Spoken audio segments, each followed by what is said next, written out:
Thank you for bringing history into the present and then giving us some reasons to think about why we should really be able to fight for anti-Blackness, fight against anti-Blackness. So our next panelist will be sharing also some more thoughts around this. And his name is Dr. David Stovall.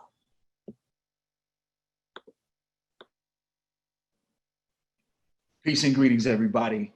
Again, I just want to thank everyone for having me here. And I hope for all the participants and panelists, I hope your families are well. One of the things, and I want to thank Sister Thandi for setting us off in the right direction. One of the things that becomes important is in the lessons of history. And when we talk about the US-Philippine confrontation, what's important to me as an educator is the story of the USS Thomas. The USS Thomas had on it 600 teachers who were brought to the Philippines to indoctrinate Filipinos with a false narrative of American exceptionalism. And one of those teachers on the USS Thomas was a man by the name of Carter G. Woodson. Carter G. Woodson was a young person at the time. He was in his early 20s.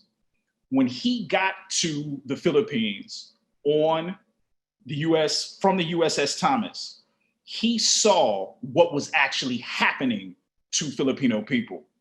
He saw the degradation, he saw the isolation, he saw the marginalization, and more importantly, he saw the false narrative that they were instructed to give folks in the Philippines around what was happening in the United States.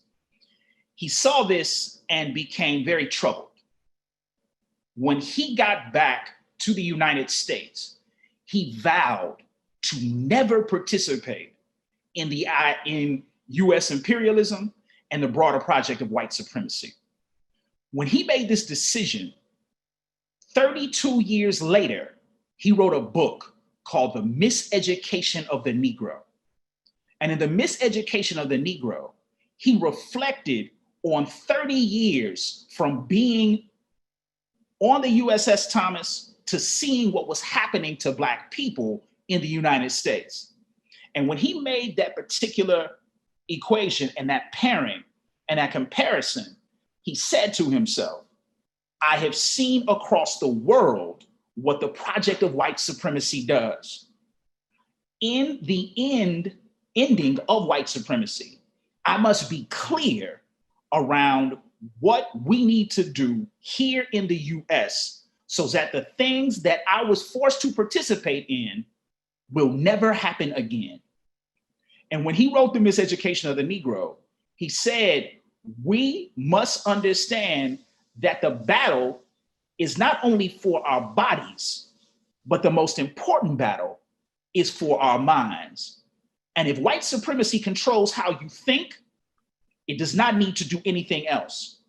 He gives the example of if you are told and instructed and punished for entering a front door, after years of those punishments, when you would start to walk through a front door, you would leave and go to that same place and try to make a back door.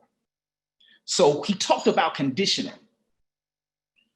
Some years later in 1970, Renato Constantino wrote a treatise called The Miseducation of the Filipino. And what he talked about was the resistance to US imperialism and the understanding that what would be done in the Philippines would also resonate across the world and be connected to the struggles of people throughout the world. So when we talk about how does Black liberation connect to those who are from the Philippines, who are here in the United States or in the Philippines or across the world, the most important thing is there's always been a pairing and observation of how white supremacy operates in our lives. And it has always been an international struggle to end it. So that particular pairing and that story of the USS Thomas is rarely told. It's rarely told to Black people. It's probably even rarer in Filipino communities. So I think it becomes critically important when we talk about how our liberation is connected, look no further than our history and our understanding that the broader project is to end white supremacy. Thank you all.